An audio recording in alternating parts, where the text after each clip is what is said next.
Perfect. So I think we're good to get started. So again, thank you everyone for joining us this morning. The purpose of this is really, I was getting a lot of the same questions from a lot of folks, and I figured it would be great to have kind of Sean and Karen. I'll let them introduce themselves in just a second. Um, be here and available to answer those questions for you instead of kind of my interpretation of my understanding. And so I wanted to make sure we have a conversation. We're going to start with them having a brief presentation. I did kind of send them some questions I was hearing over, or kind of some different ones some folks submitted early.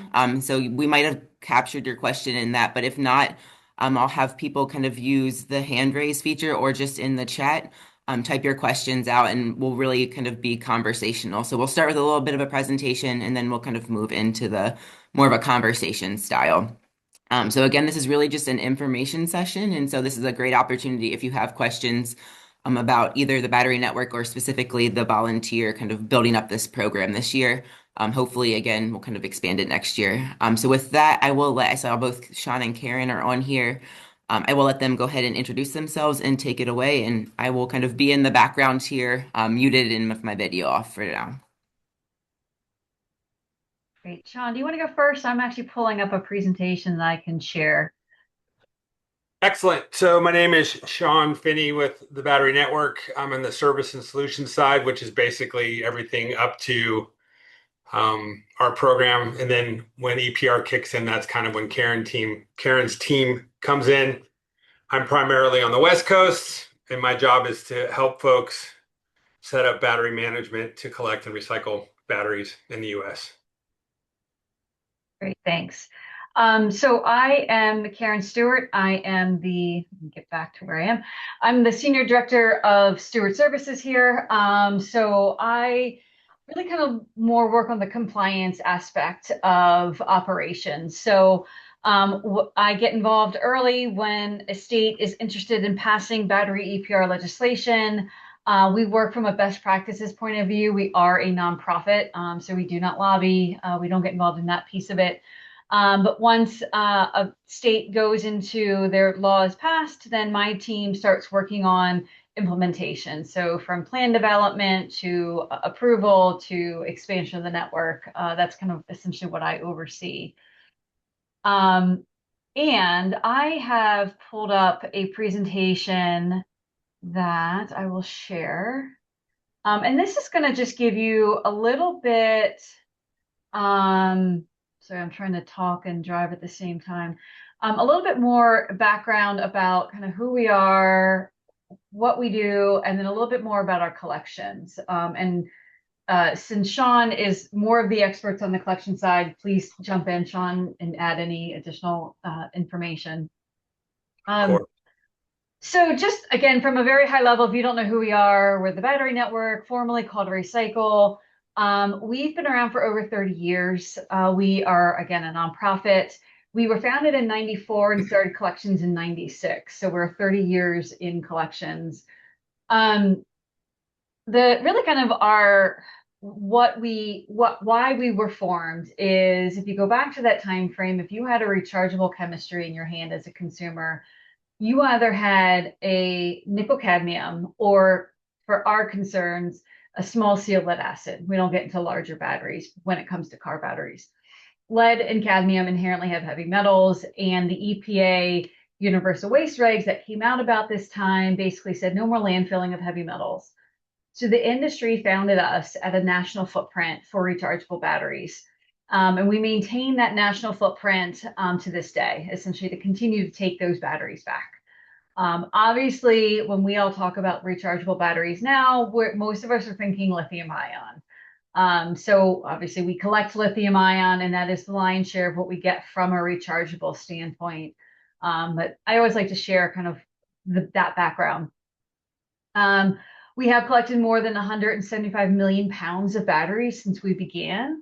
And at this point, we're now pushing over 300 manufacturers who support our program.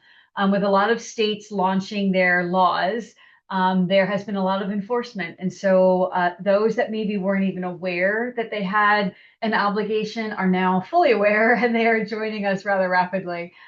And we do have a very large footprint to begin with. We have over 80% of the population has access to one of our drop-off points within 15 miles of where they are.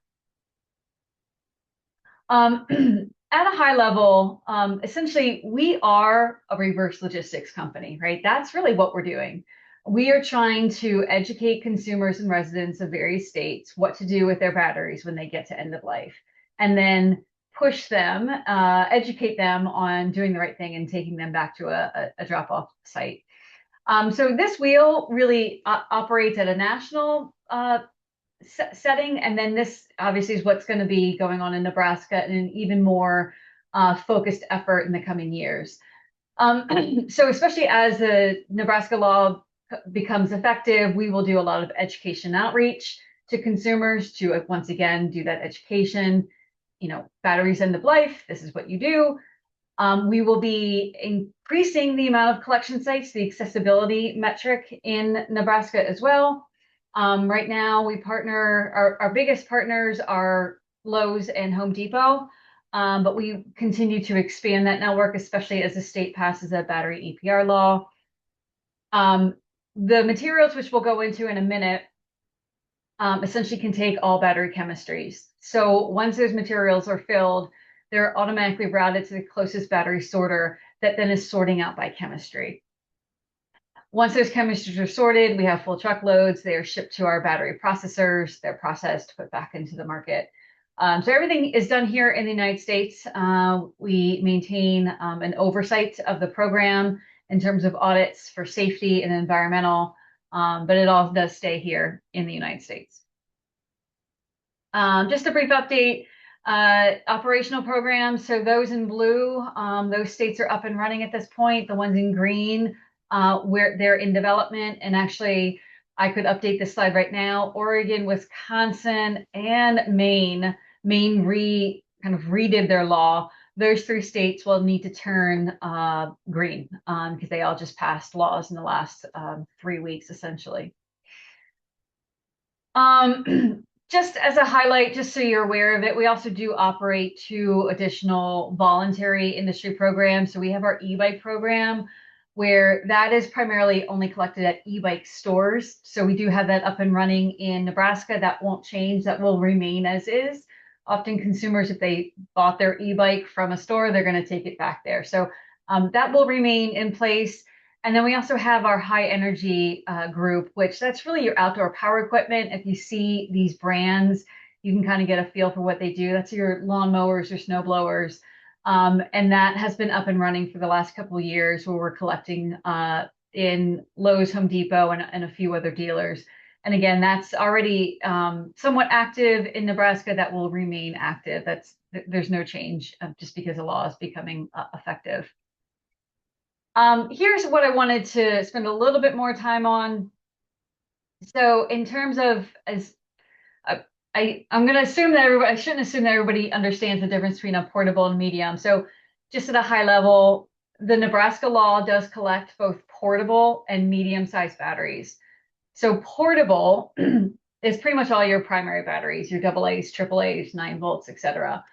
When you get to rechargeable, portable maxes out at 11 pounds or 300 watt hours. When you flip over to this medium format, which is a larger battery type, that's basically over 300 watt hours and 11 pounds. What tends to fall in that are e-mobility, right? So your e-bikes, maybe a large e-scooter, again, those outdoor power equipment batteries, and you'll find a few other things that are coming in, maybe some of those portable, you take them camping, or if you're tailgating, they're like portable power, the larger ones, they tend to fall into that medium format. So when we're talking about portable collections, we have our traditional box, which you see on the screen, and then we also have our one drum. And the one drum, once the law is effective, both of these would be at no cost. So I think that's 2028. But just so you have a little more information on the one drum, again, this is a 55-gallon drum. It gets shipped with fire suppressant. Right here, we're showing a 5-gallon bag. We have converted to 5 1-gallon bags to make it a bit more manageable for everybody. And essentially, the way you operate a one drum is you layer a fire suppressant, so a 1-gallon bag at the bottom, layer in batteries, fire suppressant batteries, and it's continual layer until it's filled. You seal it, it's shipped off. The beauty of one drum is that there's no bagging or taping of the terminals. So that's why I think the biggest piece, one of the biggest reasons people enjoy the one drum, because it rapidly reduces the amount of labor that's involved. Also, the other big piece, sorry, I'm going to pass this. Sorry, let me go back. So for medium format batteries, one drum can also take that as well. So that's the other beauty of one drum is when we move into that realm, that one collection kit can take both medium and portable, and it reduces the need to tape and protect the terminals. I'm going a little fast here. I don't have a slide here for DDR, but eventually, when the law goes into effect, damaged defective kits will be included. So when we get closer to the law, I know that's not exactly what we're focused on here today. Those will also be an option that will be at no cost from the battery network to meet the requirements of the law. I'm going to pass by this. Essentially, I wanted to give a very high level overview of how our systems work in terms of training and access to ordering. So the way we're doing a slightly special case here in Nebraska, given the grant and the setup before the law. So we'll get into this in a little more detail. We will collect all of the site information for orders, and we will put that in manually versus everybody here doing a self-serve. But once we have your information and we set up your accounts, you will have access to this thing called the Collection Hub. The Collection Hub is really our self-service portal for you. It's where you can do your online training, which is required before you receive your materials. And then it's a way to do the reorder. So if you have filled up a box, then you can reorder it via that online service. The way we are setting it up is that Kim's organization will be the master so that we have the PO with the grant numbers in there so we know where the limit is. So we reach that grant limit, we can communicate that effectively. But basically, once you have your portal set up, you can do a lot of the self-serve from your site. At a very high level, the training, essentially some under the objectives, it goes over these 5 high-level objectives. So battery basics, identify the battery, and what does damaged, defective, and recalled look like? What is it? What does it look like? What is accepted in that box? The safety, so how do you safely handle that box and the materials? The preparation of them, and then the collection kit. How do you prepare your collection kit to set up and then to offer it for shipment once it's filled? So those are the high level basics. For a box training, it's about 10 to 15 minutes online, and it's one time a year for safety reasons. And that is it. I will stop sharing. And I know there were some additional questions, and I think Sean's our expert on those areas. Yikes, high pressure. On that presentation, were there any questions specific to that before we go over the questions sent to me? I had one. Yeah. So I was curious. I seen the section for portable. I didn't really see one for the medium. It kind of went to the one drum. Is there 3 different types or just the 2? Just the 2. So really, the box is up 300. It's up to 300 watt hour or 11 pounds per battery. The box maxes out at 5 or 50 pounds. So really, it just depends on volume is the difference. Also, for the medium format, obviously those cannot go in the box. So really, we see folks just switching to one drum because it's easier. Okay, thank you. With the box, do you have to do terminal protection? Yeah. So why don't there were some questions that were presented by Kim. Should I just go through those and then maybe they'll answer some of these? If you want to grab, I think Ken had his hand raised Oh, here, and then we do have two in the chat that we can tackle, and then I think we'll hop into those preset ones. perfect.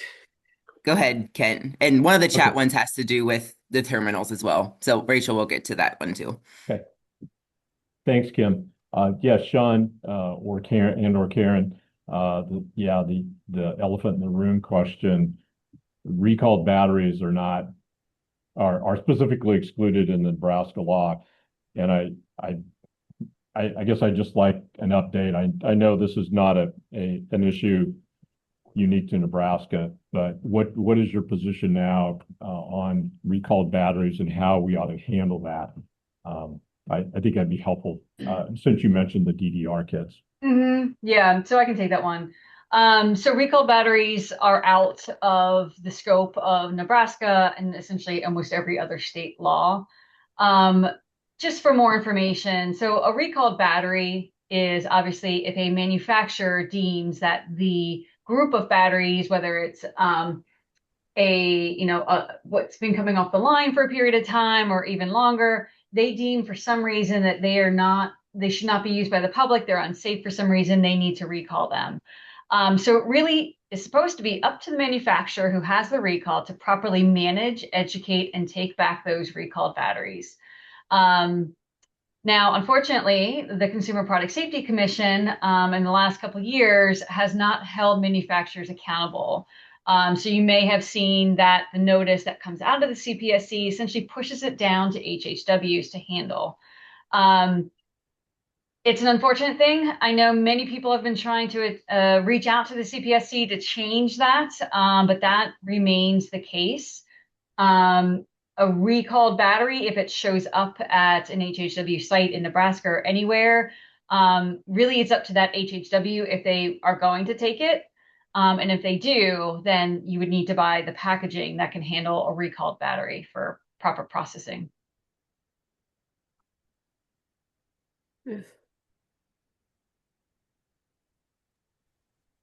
So one of the first questions in the chat is Sandy and Rachel kind of gets to the same point. Will you kind of go over some of the best practices for protecting terminals? And then what does terminal protection look like in the box, being that the one drum is a little bit different system? So great question. Terminal protection just means that you have to tape or bag both sides of a battery. So best practice is really up to the person. I'll tell you what I've seen. I've seen taping. We have baggies. I saw a customer had they were dipping in wax. Which is interesting and probably not something that would be common, but really for the box, again, one drum, no taping. But for the box, it's really up to you. What's the best practice as long as there's protection on the terminals. The boxes do come with baggies. Perfect. And then the next question in the chat is from Willa here. Could you give a bit of an overview of what education is going to look like for this state? Yeah, I can jump in there because that becomes my team. So once the law is launched, essentially we take multiple avenues to do education outreach. And it really does depend on the state and what works in that state. So in like a place like Washington, D.C., they have a metro station, right? Like a subway, which it's captive audience. We found that very effective. That's not going to be the same in Nebraska. So we'll do series of social media, which is typical, but we'll also work with the different teams in Nebraska, send our message, partner to send the message out the best way. The team has already conducted education and outreach. We'll do commercials, maybe we'll do TV, print. We've done it all, and we really kind of test and learn to understand what's effective, not only what type, like what avenue, whether it's print, TV, social media, but what message drives people to take action. So we often do a test and learn scenario. The other thing that's very interesting is we will do an annual survey to the residents in Nebraska. We'll ask them lots of questions to, again, better inform our marketing team on what to do. And almost always when we ask the question, where do you want to learn how to handle your batteries? They want to learn it from their haulers or their recycling centers. So that's why we often try to partner heavily with the haulers, the recyclers, the solid waste entities to get the message out through, because you tend to have the audience already. They're coming to you, they look to you to be the expert on what to do with their hard to recycle materials. And so that has been exceptionally beneficial for, I think, all parties. And Willa, I think you're already doing something in conjunction with us. Is that correct? Doing something. Yes, we've gotten some of your images that you had, and we're looking to get something out now for radio scripts. I think we've tried to connect you with a lot of the material recovery facilities. We want to do a video just so we're starting to get the word out, because obviously this is happening now and we can't wait until 2028. So I guess that's my follow-up question is, do you have anything that we can plug and play currently that has worked in other communities that may look like us, may have some rural areas without having to have that survey information, that you could just like hand us a Dropbox with these documents into? It would be very helpful. You know, we're doing our own, but the more the merrier. And we're putting our own money towards this as a solid waste management authority right now, to try and get that education out there. Of course, we're doing it when we're going to booths, we're doing it with engagement. And because we don't have the system fully set up yet, we're looking at it for, that bigger message of rechargeable batteries. That's that terminology. Terminology would be helpful if you guys have any tips on it, but terminology from the public right now that they might understand better than portable versus medium size versus small versus weight. And so, our focus is like, you have a rechargeable battery. You have to do something with it. You have to take it to a drop off location. You have to take it somewhere, not in that bin. So it's kind of our angle. And are you looking for like posters or social or all of the above, video? I think all of the above. Okay. Video, radio, socials, anything that KOB can take, anything that Melissa and her team can take and run with is something that we would love to have our hands on. Okay. I'm taking a note now for that.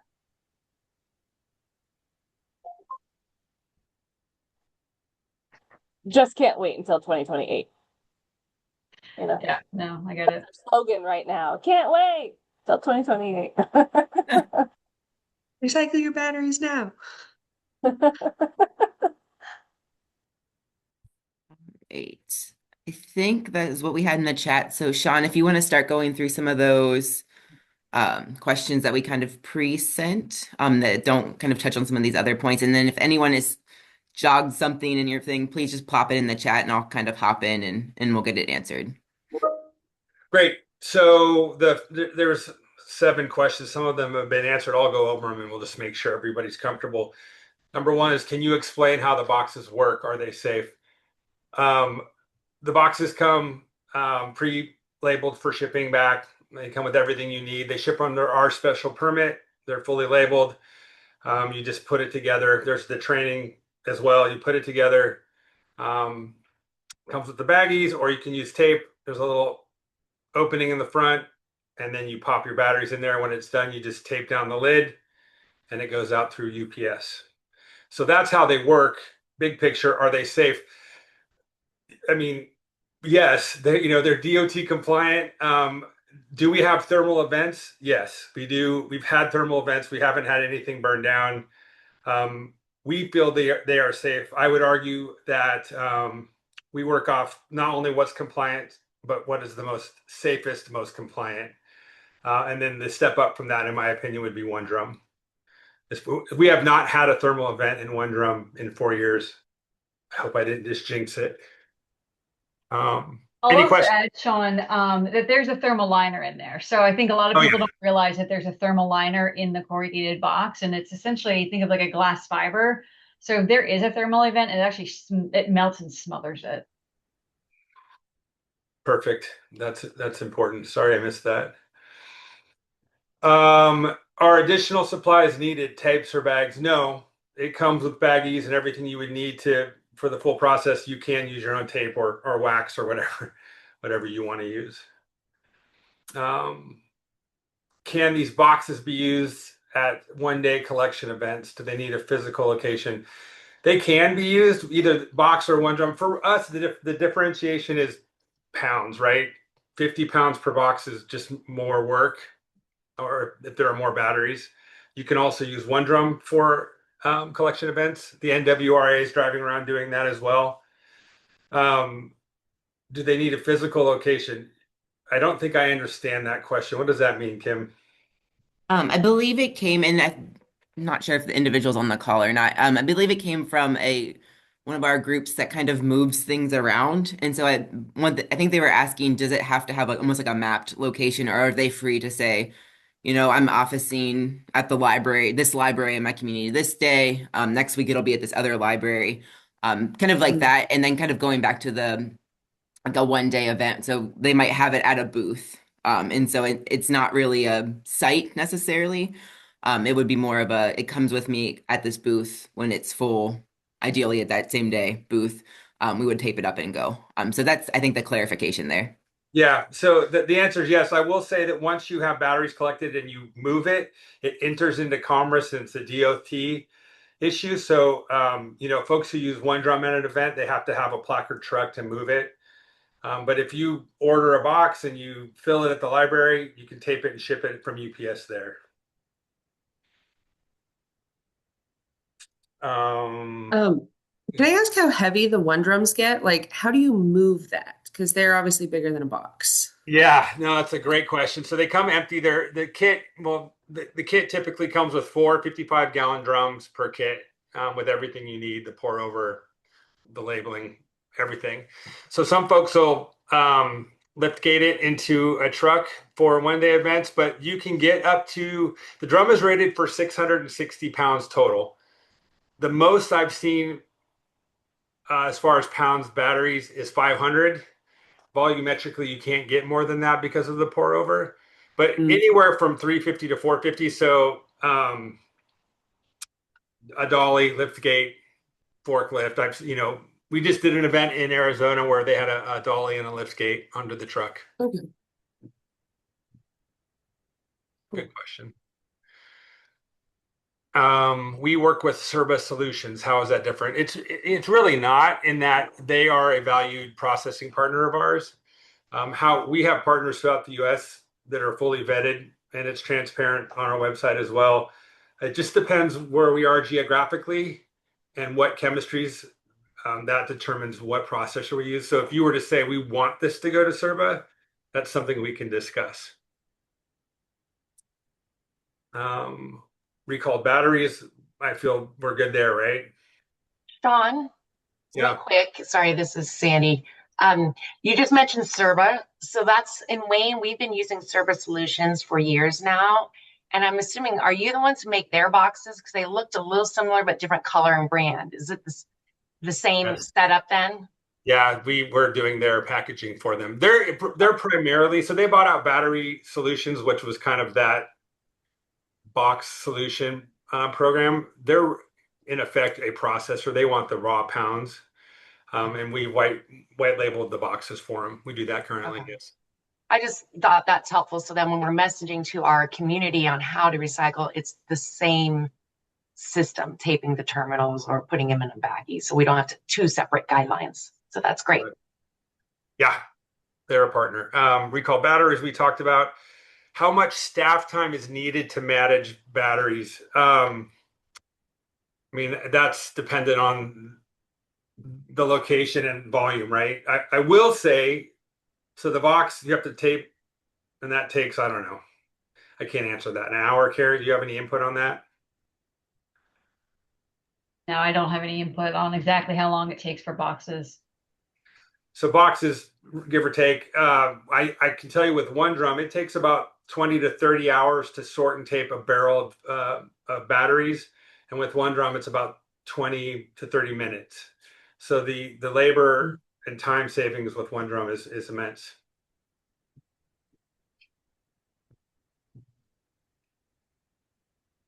And that's all I have for questions on this end. Okay.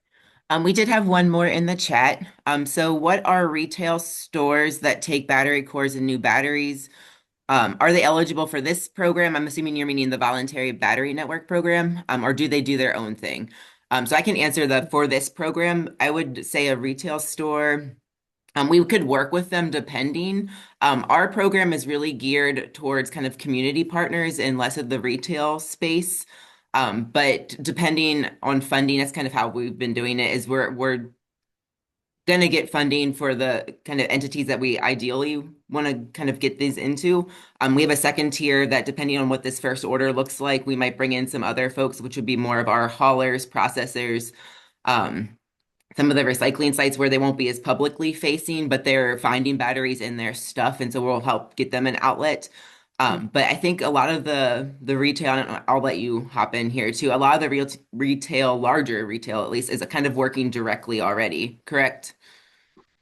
Yeah, so we work with some national partners that obviously would have a footprint in Nebraska. And then once that law takes effect, we'll increase the outreach and add even more regional partners from a retail perspective in Nebraska. We often find hardware stores that are very happy to work with us. Yeah. And Kim, you all sent me a list. You know, there's I think a high value for MRFs, landfills, and waste haulers to switch over to one drum. If I'm remember correctly, you sent me a list of all those folks. So I'm going to reach out proactively on that end as well. Yeah. Yes, yeah, we had a solid waste working group meeting that Kent is lovely at hosting this, that we pointed that out. Willa pointed out to kind of reach out to you, and then I also said we sent a lot of information that you'll be reaching out to. Yeah, we'll see. It's one of the things, I have a couple folks I wanted to chat with too. If this first round of funding, if we have some additional funding, we might bring some of them in early, because I know we have quite a few sites that are finding batteries and getting stuck with them too. So, but yeah, we'll keep pulling some other names and getting them sent to you as well, as we find those people, Sean. And then there's another question in the chat, what is the date? So the law goes fully into effect 1/1/2028. And then I believe it's 1/1/2027 that the battery network will have their plan to the state. So I do know that the state right now, ENDWE, is working on some of the rules and regulations and setup for that. And then kind of that plan will go into effect. And there'll probably be some back and forth on that. I think maybe one of you would like to speak to that process a little bit. And then it'll go fully into effect January 1st, 2028. Yeah, we'll submit our first draft by the end of this year. I would say most states we have at least one, maybe two volleys back and forth, right? And some requests for changes, we make it back and forth. It usually takes anywhere from 4 to 6 months. And I would say Nebraska is unique in that we actually have a year between the two. Usually we're sandwiched in 6 months. So we're like running like crazy. This does give us a little bit of breathing room. I will also say kind of just higher level planning. So we'll submit the plan, and then once we get approval, we will start the outreach. Now, because of what we're doing here as a group right now, we will already have the network, right? And what we'll do is convert you to like basically no cost at the beginning of 28. If there is a need to transition somebody from a box to a one drum, there's also the local government reimbursement piece that goes into effect once the law goes in. We will start those communications usually October, November, so that we have all of any agreements that we need to get signed for reimbursement set.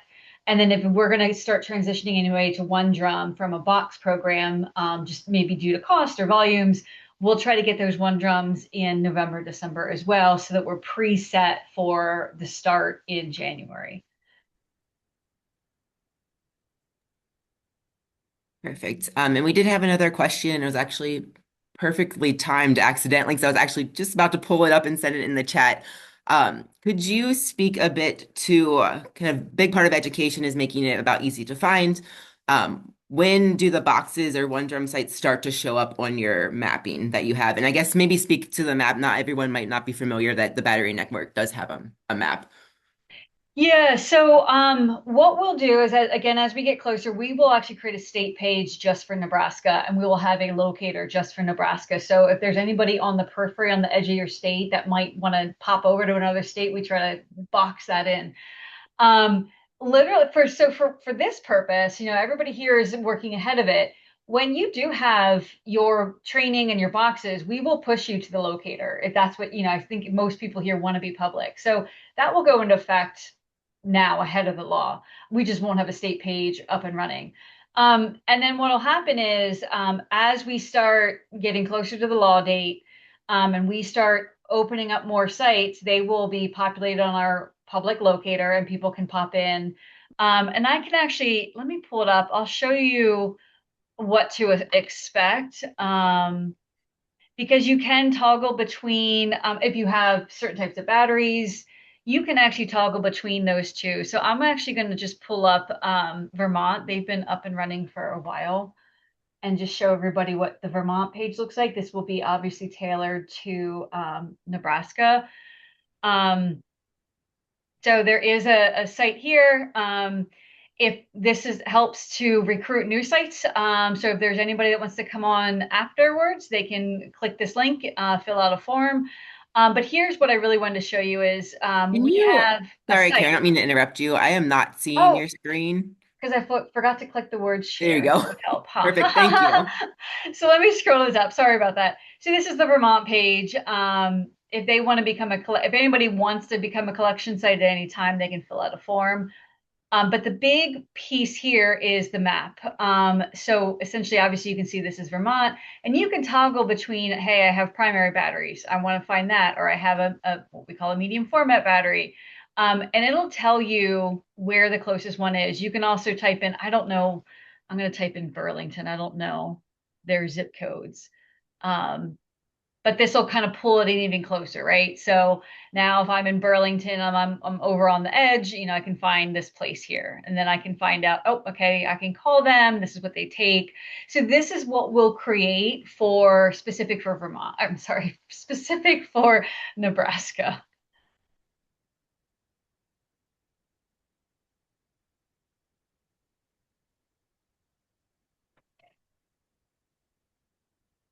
Okay, I'm not seeing any other questions. Does anyone have one they want to just pop off of mute, ask any clarifications?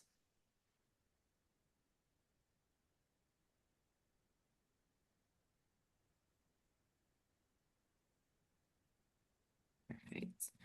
I have, I guess, one I'll pop in here. And sorry if I put you on the spot a little bit. One of the things that I'm kind of watching right now is the battery collection kind of standalone units, like something like Redwood. I know we have some folks in Iowa that have one that they've kind of custom made that could see working really well with your one drum system. And so I think that one would be a cool partnership. But something like a Redwood box where they're kind of managing them themselves. Somewhat it seems maybe a little outside of the BSO, maybe not. Could you speak to if somebody wanted something like that on their site, how that would work? I know that's a little bit of a deeper dive, and there's some other things that get into that. So again, sorry if I'm putting you on the spot there, but I've been having these conversations, and so if anyone is thinking of kind of more of a standalone, I guess, battery repository system, and I can share a link so people know what I'm talking about too. But if you would like to answer that one, So we have a similar solution under okay, development right now. perfect. We are piloting it in states that have laws already. Um, these, we definitely want to make sure that there is still some oversight though, right? To leave one of these on a street corner not monitored can be very problematic because you get all kinds of stuff as you can all imagine. I'm sure you all see it on a regular basis. So we are piloting a very similar solution, and the intent is to launch that in phases as we gain, knowledge and best practices around its use. Go ahead, Ken. I see your hand raised there. Yeah, I just well, a couple of things. Kim, thank you for doing this info session. This has been really good. We get a lot of folks on the line that are going to be part of the collection network. My question really is more of a comment maybe, and about the importance of as we're kind of in this development phase and trying to grow out this voluntary network, that we all kind of keep in communication. And in the working group meeting on Wednesday that Kim mentioned, I just kind of put out the plea, let's make sure that Kim and Willa, who's working on kind of the battery messaging thing, that if you're looking to set something up, let's make sure that they know about what you're wanting to do. And I think, we've got a lot of people on the call that are that mode. But we want to make this as robust as possible. On the working group, we had, and I think, public facilities have been mentioned, fire departments, and obviously lots of rural Nebraska deals with volunteer fire departments. And those folks have some real concerns about how they're going to be involved in this, some of the training and just how to deal with battery fires, period. But we want to make sure that we're including some of those kind of folks. And as we grow out kind of the HHW component to this, having the right kind of combination of collection facilities and collection events. Collection events are going to be probably a pretty huge part of things in Nebraska because of the rural nature and the fact that we're not going to build. The reality is we're not going to build new HHW collection facilities here anytime soon, I wouldn't think. So anyway, just kind of, again, encourage people to keep communication with Kim and NRC, especially regarding, hey, we'd like to do this. We want a collection site. Now, Kim, you've got a form, and I don't know, you've already dispensed that. So, but again, thank you for putting this together. This is really good. I will drop that form Kent mentioned in the chat in case anyone on here. I do know we have a few that haven't filled that out yet. I will plop that in there and get you. And that's kind of how we're collecting that information to set up those child parent sites. So same, if you had something on there and you want to change it, just send me a quick email. We'll get that updated too. I'll drop that in there. While I'm doing that, we did have one more question that popped in here. So what is education like for your big box stores? Like the Home Depots. And then it's a second part, second question on that is also how do you deal with the contamination? Maybe some best practices from the battery network. If you do have some of those more unsupervised kind of drop sites, or what is that might be part of the education outreach piece too. Karen, I'll let you take that over. What did you say? You want me to take that one? Sure. Yeah, okay. Okay, so big box stores, there's really no difference in education from their part out to their consumers. The big piece is us educating the big box stores and what they can take, especially when a law changes. As you can imagine, big box retail stores, they move rather slowly when it comes to educating their associates. So it's just something we do work with them on. To make sure that they are aware of the change in the law and the change in what they can take internally. It's also part of that training that I mentioned, right? So as they roll out new training, that's part of what we inform every collection site, what is accepted and what is not accepted. In terms of non-conforming products, of course that happens. We do audits. So we will do box audits. We will take a look at a sampling of boxes every so often, and we will see what's in them. If there is a large amount of non-conforming products, we will reach out to that site and provide them more education. If they continue to do that, we will cut them off because it is a problem for us. We have gotten all kinds of stuff and some that is very problematic, like sharps, which is dangerous. So we will cut sites off. It is very rare, but we do maintain that ability. But we always try to work with the site first. Often somebody's not aware it was a mistake, but that's kind of, I guess, at a high level. And did I miss any part of that question? Was there a second part? No, I think you got both Okay. both pieces there. I'll hop in here too. So I think one of the things that from our perspective we're most concerned about is probably the vapes and vape devices. And so do you do any kind of special messaging around them in particular? I think a lot of people think of them as kind of this battery device, and it is a battery containing device, but obviously for other reasons has to be managed differently.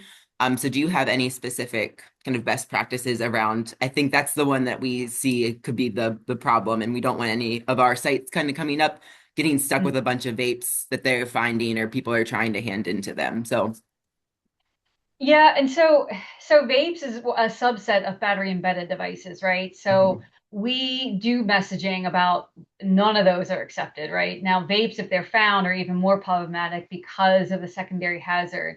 But we do a lot of education outreach to our sites about non-conforming products, and it's all battery embedded devices are not to be placed into our boxes. all right, we have about kind of 10 minutes-ish left here on our scheduled time. Are there any other kind of questions, last minutes? These are the experts, so pick their brains while we got them here. I do believe I think it's okay to say, we're gonna have at least one of your staff at our conference again this year. So in September, we will have somebody there. We're kind of building out a session right now. We're planning to have someone from the state as well. I'm kind of talking about as we move closer to that kind of implementation deadline. And so that will be part of our conference. And so you'll have another chance to pick their brains or pick some of their kind of information or knowledge. But while we got them, anyone else? It's like I'll give a couple more minutes. If not, I'll let you kind of answer any last thoughts. And then I might be able to give you some time back in your day. So I guess I had a question. yes. So I believe Skylar left the department. Do we know if there's a replacement contact? My understanding is they're not going to fill that position. Now I don't want to speak for them because I obviously could Right. change. Roel Anderson has been our main contact point, Okay. and has been Still really there. working in that battery piece and has kind of picked up Okay. that load, I suppose. I don't know, Kent, have you heard anything different from that? No, no, I haven't. And I know that Karen, I believe you are going to be on the call in a couple of weeks on the 29th, where we're Right. kind of Yeah. coordinating with the senator's office, and Rule will be on that call. I think that'd be a great, I mean, obviously you've had conversations and connections with the former employee there, and that'd be a great question to just ask there. So Sure. Okay. yeah, yeah. Hey, thanks to you and Sean for being on today. This is great stuff.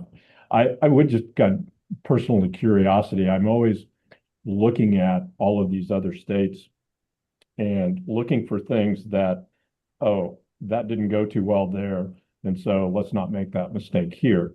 So are you seeing some things there? And I'm a little cautious about the kind of the Redwood battery bin thing. It Mhm. seems to be working kind of okay.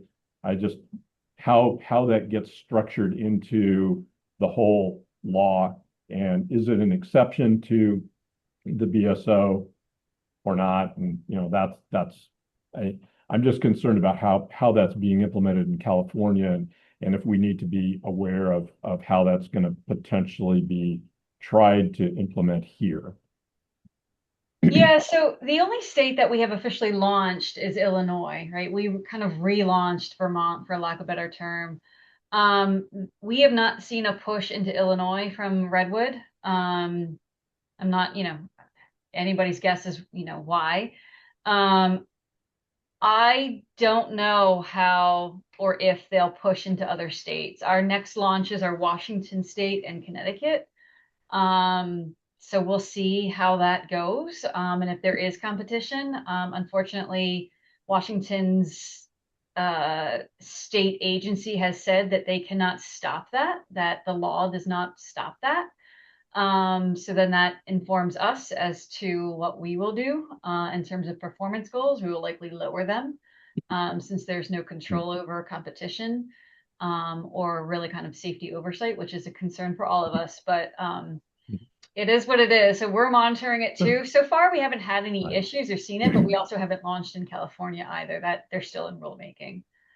Okay. Yeah, I guess the other part of that is the reporting piece. As you know, in the Nebraska law provides an exception for scrap recyclers and those folks, but they have to do full reporting to the department. So to help understand or to help meet those performance standards and so on, or they have to give the batteries to you folks. So that is a concern that I have continued to have with kind of independent folks that they are going to be completely transparent and fully accountable on the reporting end and not undercut what the VSO is doing. So just my concern there. Yeah, I mean, I think we should all watch what happens in Washington because I know they've been doing collections in Washington and they are also required to report to the state what comes in.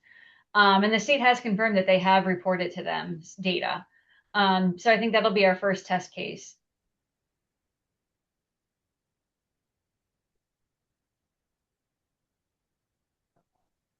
I just want to highlight, I'm happy to hear that you're kind of developing a similar kind of collection system as to what Redwood is kind of doing. 'Cause I do think they would be, especially in our more rural areas, a really great solution and something that could be really beneficial to the community, especially reaching some of those kind of convenience standards because they can stand alone a little bit.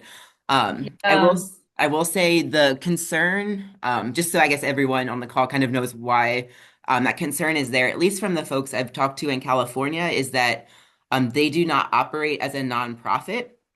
And one of the big concerns is that the minute something doesn't become profitable, they've set up the system and they can just withdraw from that community. And so that has been what I've heard from the California folks and where their concern a little bit is. I know there's some people talking with them to say, like, develop a nonprofit arm, do this in the way that a stewardship organization would do. And so I just so everyone kind of has that, like, why are we having this conversation? That is kind of the concern is at least in parts of California, they're afraid they'll set up this network, and when something comes into effect or it's not as profitable, then they'll close it down. And so all those convenience standards that were kind of getting matched or maybe not now and could cause a little bit of a mess. And so that's why we're kind of looking at that. And I know we've had some conversations. I've chatted with them about how their program works, how does it report, and some of those things as well. And so, just so everyone's like, why are we having this? That's the concern there is kind of how they're operating, what their business model is, and then how that integrates. Because every law, like Karen's kind of said too, is every law is written a little bit differently, and how and who can become a BSO. And so that's where that is. But it's great because if the battery network kind of has that solution, it's obviously embedded, it works within that framework already. And so I think the idea behind it is really a great idea. We just want to make sure it doesn't end up causing a problem or putting somebody at risk down the road or communities at risk down the road. So the EPA that's putting out their kind of national framework for battery EPR. I have been stressing that the fact that you've got to be a nonprofit to be a BSO, and agree to disagree, but I just don't. Yeah, I just don't see how you can have the full accountability and transparency when you are beholden to shareholders as opposed to the general public. So, yeah. Anyway, sorry, political commentary here. Thanks again, Ken. I got to drop off. Thanks. Perfect. So I'll just do one last call. Any other questions, concerns, anything like that? I will again send this recording out once it kind of completes its upload. I will include the form link again in that I have kind of Sean's form of what we need to pull to get those accounts set up. And so I have most of that information for a lot of you. But again, if something you want to change something or anything like that, just shoot me a quick email. I'll drop my email in the chat just so everyone has it again. And then I've been saying it kind of from the beginning, but if at any point the form does not commit you to anything, so if you fill it out and then you decide like, yeah, I'm going to wait a little bit or I'm not ready, I don't want to do that, just let me know and we won't kind of put you into the system yet. Same with if you get in there and you decide you don't want to order anything, that's okay too. So the idea is really to kind of get this started, get some boxes out into the community so we can start preventing some of those fires or give people a different route, hopefully change some behavior ahead of the kind of implementation here in a couple years. So let me see. Perfect. I don't see any other questions. So I think with that, we'll kind of call it. Thank you both, Sean and Karen, for kind of sharing your knowledge with us. Thank you, everyone, for kind of making some time in your day, for hopping on, getting your questions answered. I'm pretty excited to get this kind of moving forward. And so I hopefully will kind of get some of those accounts set up here. I'll start putting that information into the format that you all need at the Battery Network. And then anyone else, again, email. I should hit send on that. I typed it in, didn't ever hit send. Email me, let me know if you have any questions, anything. And if not, we'll kind of keep moving forward. Thanks, guys. Appreciate it. Thank you. Thank you. Bye-bye.